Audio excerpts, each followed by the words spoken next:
Vamos a empezar con la introducción a lo que sería Filemón. Como nosotros sabemos ya, las epístolas o las cartas son una forma de revelación de parte de Dios que ocurre a lo largo de la palabra y que tienen ciertos matices distintos a los demás libros. Conocemos los libros de la ley, conocemos los libros históricos. También Dios nos ha hablado en su palabra a través de la poesía, en los libros poéticos, también en la profecía, en los libros de los profetas mayores y también en los evangelios. Pero las epístolas adoptan un tipo de carácter un poco más directo y hasta personal. Y en el caso de la que vamos a ver ahora, esta carta no fue dirigida a una iglesia, como fue por ejemplo el caso de la epístola a Filipenses o a Colosenses o a los Tesalonicenses, sino que está dirigido a una persona en particular, que es, en este caso, Filemón. El autor de esta carta es el apóstol Pablo, la va a hacer en coparticipación con Timoteo, a quien va a mencionar en los primeros versículos, y la va a escribir mientras él estaba encarcelado en Roma, aproximadamente entre los años 60 y 62 después de Cristo. Bien, ¿quién era Filemón? Filemón era un hombre que era un referente de la iglesia que estaba ubicada en Colosas. Colosas sería lo que hoy podemos reconocer como Turquía.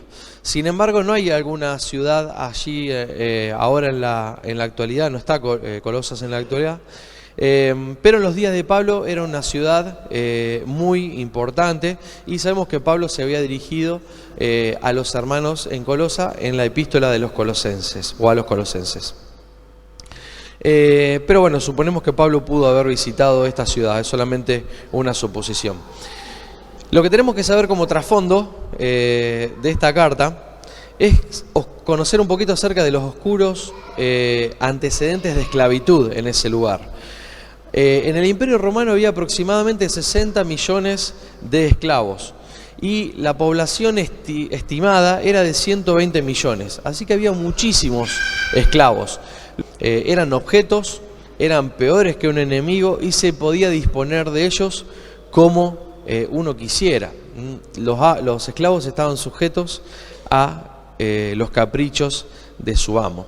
Ahora, Filemón era este hombre que estaba en Colosa, era un hombre creyente, era un hombre que había depositado su fe en Cristo y aparentemente se supone que lo había hecho en Éfeso, donde Pablo había estado enseñando durante todos los días, entre aproximadamente 2 y 3 años. Filemón era uno de estos hombres que habían conocido al Señor Jesús. Les explico un poquito cómo es el trasfondo de la carta para que lo entiendan. Voy a tratar de no meterme mucho en la carta, pero hay que entenderlo un poquito como para tener un contexto. Pero bueno, Filemón, al ser un patriarca, al ser un hombre bien reconocido, también tenía esclavos. Y había un esclavo en particular, que es el que va a aparecer en esta carta, en esta epístola, que se llamaba Onésimo. Onésimo, como todo esclavo, en algún momento tenía en su mente la posibilidad de escaparse. Había pocos esclavos que de hecho disfrutaban estar en la casa de su amo. Onésimo aparentemente era uno de los que no le gustaba y cuando tuvo la oportunidad huyó de la casa de Filemón. No sabemos si huyó con algo preciado o con algún valor. Esto después va a haber un detalle que va a mencionar Pablo que tal vez indica esto. Pero la cosa es que él se escapa y toma camino hacia Roma. Y en medio de esa población tan numerosa seguramente quiso pasar por escondido o desapercibido. Lo que va a ocurrir es muy loco, pero ¿qué pasa? Onésimo va a encontrarse con Pablo, mientras Pablo estaba preso en Roma, mientras estaba encarcelado. No sabemos si se lo encontró a Pablo en la cárcel puntualmente o si Pablo estaba encadenado y lo encontró en un lugar público, pero lo que tenía Pablo de cualidad era que él predicaba sea donde sea, esté donde esté. Y Onésimo va a conocer el Evangelio, va a conocer a Cristo, Pablo lo va a guiar a Cristo, y no sabemos cómo luego ocurre, pero Pablo va a entender, seguramente Onésimo se lo va a contar como un testimonio, de que él venía de Colosas y que estaba en la casa de un tal Filemón. Y, oh coincidencia, Pablo conocía a este Filemón. Y la epístola a Filemón va a hablar acerca de la reconciliación, acerca del perdón, porque Pablo le va a pedir, es una epístola de pedido, le va a pedir que por favor lo reciba de vuelta a Onésimo. A pesar de que Onésimo se había escapado, se había ido, Pablo le va a decir recíbelo, pero no solamente recíbelo como un esclavo más, sino como a un hermano en la fe. El carácter de la epístola yo creo que es una de las epístolas más personales que podemos leer. Es la más corta que escribe Pablo, pero también es la más personal por lo que dice y por la dulzura o por la forma en la que Pablo se va a dirigir a Filemón, con la suavidad, con los halagos que va a utilizar. Hay muchos que han criticado la epístola a Filemón, como diciendo que no debería estar en la Biblia y demás cuestiones, pero que haya sido una carta muy personal y corta no le quita ningún mérito a la inspiración y al valor. El Espíritu de Dios quiso que esto así sea y que nosotros hoy la podamos leer. Así que no nos tenemos que dejar llevar por la brevedad de la carta o por este ángulo personal que tiene la misma. Lutero, por ejemplo, dice sobre la carta de Filemón, lo dijo en la Universidad de Wittenberg en diciembre de 1527, que nos encontramos ante una carta privada, de la que deberíamos aprender cómo hay que encomendar a los hermanos y cómo la Iglesia debería cuidar de los que han caído y restaurar a los que se han equivocado, ya que el reino de Cristo es un reino de misericordia y de gracia. Entonces en la carta a Filemón vamos a encontrar este pedido para que haya un perdón, para que haya una reconciliación, para que haya un recibimiento desde Filemón hacia Onésimo. Vamos a leer Filemón, vamos a leer los primeros 3 versículos.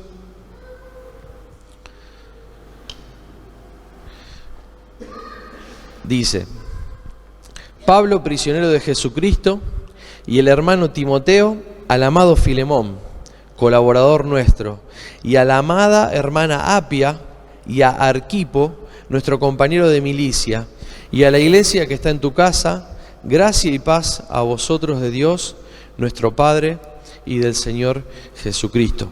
Nosotros estamos acostumbrados un poco a los saludos, son similares entre sí, pero generalmente hay algunos detalles que vale la pena repasar. Es un saludo normal, pero fíjense que tiene Pablo esta cuestión de que no se va a identificar como apóstol, no se va a identificar como siervo, sino que en este caso va a utilizar la palabra prisionero. Esto obviamente nos da el indicio de cuál era la posición de Pablo en ese momento, pero después más adelante vamos a reflexionar un poquito acerca de lo lindo de esta expresión que él utiliza. Bueno, se va a asociar o se va a mencionar a sí mismo con Timoteo, su compañero en la cautividad. Bueno, de Filemón ya hablamos un poquito. Iba a estar destinada a Filemón, al cual se va a referir como un colaborador nuestro, como alguien que participaba y que trabajaba hombro a hombro en la obra.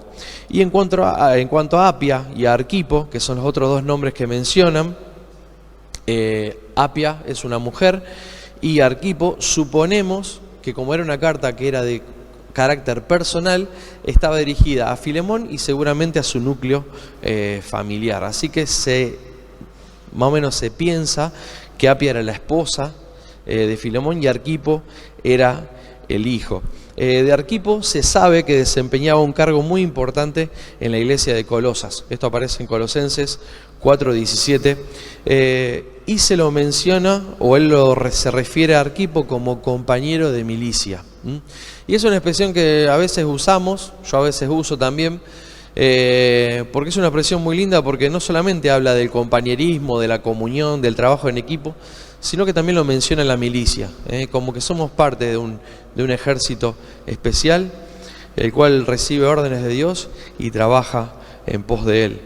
Y va a añadir en los saludos, en el versículo 2, va a decir: y a la amada hermana Apia, y a Arquipo, nuestro compañero de milicia, y a la iglesia que está en tu casa.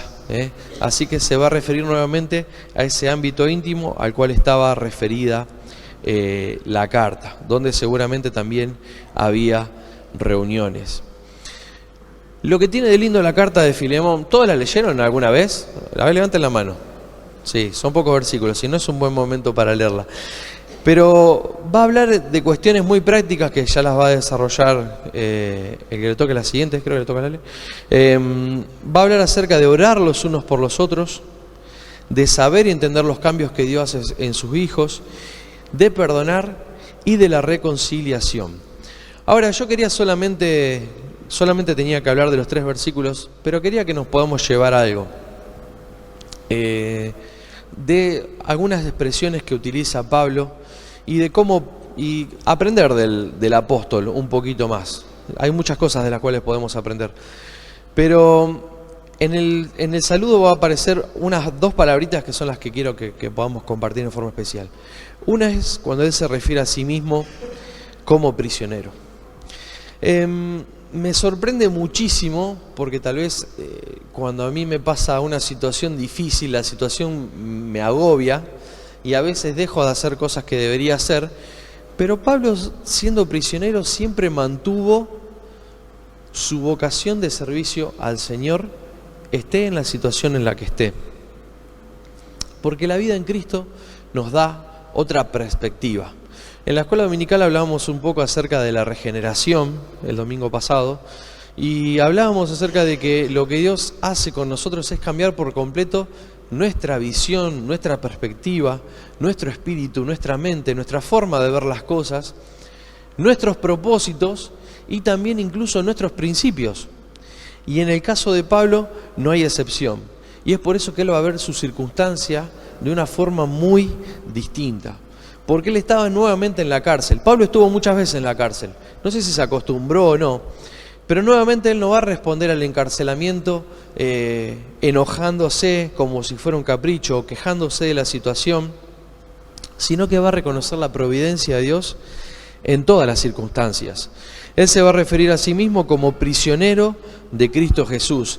Y como prisionero de Cristo Jesús, su recompensa era servirle fielmente en la cárcel, en la prisión, donde él estaba, y él no entendía esto como parte de un propósito especial de parte de su Padre Celestial, porque se estaba cumpliendo así lo entendía él, la voluntad de Dios en lo que él hacía.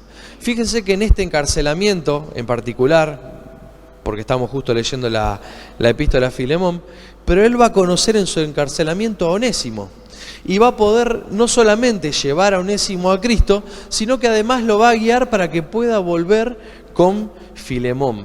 Entonces, mientras Pablo estaba preso, no solamente que va a descubrir un propósito en su vida, sino que va a poder ser útil para Onésimo y también para Filemón. Y si lo trasladamos un poco más, a nosotros que somos los que estamos leyendo esta carta.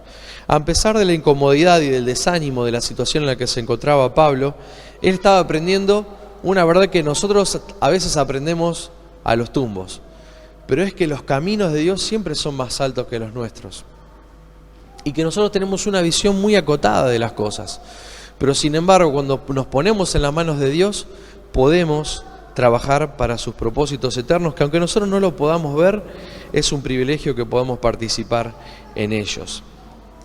Y yo me preguntaba esto, ¿quién había puesto a Pablo en la prisión? Uno rápidamente podría decir, bueno, las autoridades romanas, los soldados, alguno que estaba en disputa con él. Pero si le preguntáramos a Pablo quién lo había puesto en prisión, yo creo que él respondería sin ninguna duda que el Señor Jesucristo lo había puesto ahí. Porque él reconocía que esté donde esté, había un propósito especial. Y él va a utilizar esta frase, prisionero de Jesús o preso en el Señor. No sé si se estaba refiriendo al estado físico en el que él estaba, no sé si se estaba refiriendo a esta cuestión de que el Señor lo había puesto en la prisión, o tal vez se estaba refiriendo a que él se sentía que estaba prisionero en la obra del Señor Jesús o en la persona del Señor Jesús, porque él reconocía su vida entregada. Ahí puse el pasaje de 2 Timoteo, porque es uno de los más lindos que habla acerca de esta cuestión. 2 Timoteo 2, versículo del 8 al 10 dice: acuérdate de Jesucristo, del linaje de David, resucitado de los muertos conforme a mi evangelio, en el cual sufro penalidades, hasta prisiones a modo de malhechor, mas la palabra de Dios no está presa. Por tanto, todo lo soporto por amor de los escogidos, para que ellos también obtengan la salvación que es en Cristo Jesús, con gloria eterna. La claridad de esta expresión que utiliza cuando le escribe a Timoteo me anima a pensar de que muchas veces, cuando a veces suframos penalidades, cuando a veces suframos circunstancias difíciles, podemos entender de que la obra de Cristo sigue avanzando. Pablo va a utilizar la expresión, mas la palabra de Dios no está presa. Pueden poner grilletes en mis manos, pueden atarme los pies, pueden encadenarme, pueden echarme un calabozo, pero si hay posibilidad, voy a predicar. Si hay posibilidad, voy a seguir hablando de Cristo. Si hay posibilidad, voy a seguir hablando del Señor, al cual le pertenece mi vida. Y esto es para entender que nuestra limitación actual no debe muchas veces empañar nuestro servicio, sino que al contrario, creo que Dios puede hacer cosas muy lindas a veces cuando estamos en circunstancias que no son las mejores, a veces cuando estamos con la salud complicada, a veces cuando la economía no es la mejor, a veces cuando estamos en esos momentos espirituales donde no estamos en la mejor posición. Pero si nos ponemos en las manos de Dios y entendemos que fuimos salvados para andar en obras que Él de antemano preparó, vamos a poder hacer cosas muy lindas para Él. Y lo segundo, Él en el saludo siempre va a utilizar el gracia y paz. Y algo que tenemos que entender nosotros es que la gracia de Dios ha transformado nuestra vida de tal punto o de tal forma que ya no somos igual que antes. Es el distintivo de nuestra vida de aquí en más como hijos de Dios. Y me gusta esta expresión porque no solamente la va a usar como algo que nosotros a veces decimos, ¿viste? Dios te bendiga o bendiciones, sino que gracia y paz lo va a poner en la palabra en el tercer versículo de Filemón, pero después va a hacer que esa gracia sea activa. Y lo que le va a hacer es le va a pedir a Filemón que tenga gracia con Onésimo. Le va a pedir que lo pueda recibir, que a pesar de lo que le haya hecho, él lo pueda recibir con amor, como si fuera un hermano amado en Cristo. Tal vez para Filemón esta petición sería difícil de entender, porque tal vez se había sentido herido, porque tal vez Onésimo se había escapado en contra de su voluntad, pero lo va a animar a hacerlo recordándole acerca de la gracia de nuestro Señor Jesucristo. La gracia es ese favor gratuito e inmerecido que tenemos de parte de Dios, por el cual somos recibidos en su hogar como familia, aun cuando éramos enemigos. Y entonces Pablo le va a pedir que tenga esa misma gracia que tuvo el Señor Jesús, que nos recibió aun cuando en ese momento no éramos bienvenidos, cuando aún éramos enemigos y cuando aún éramos lejanos.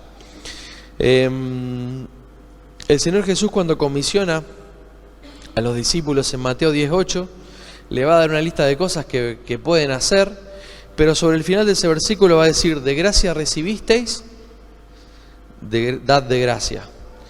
Sea cual sea la cosa que ellos hicieran en el nombre del Señor Jesús, sea sanar, sea dar de alimento, sea bendecir, sea lo que sea, que lo hagan de gracia, porque ellos también habían recibido su gracia. Ojalá que la gracia sea el motor de Dios para todo lo que hagamos. Ojalá que podamos consolar como hemos sido consolados. Ojalá que podamos bendecir a los demás como hemos sido bendecidos. Ojalá que podamos reconciliar a otros, así como nosotros hemos sido reconciliados con Dios. Y que el comienzo de esta epístola a Filemón nos pueda llevar al perdón, nos pueda llevar a la reconciliación y nos pueda llevar a entender que es una cosa muy hermosa que nosotros hayamos sido reconciliados con Dios, consolados, pero también para poder hacerlo con los demás.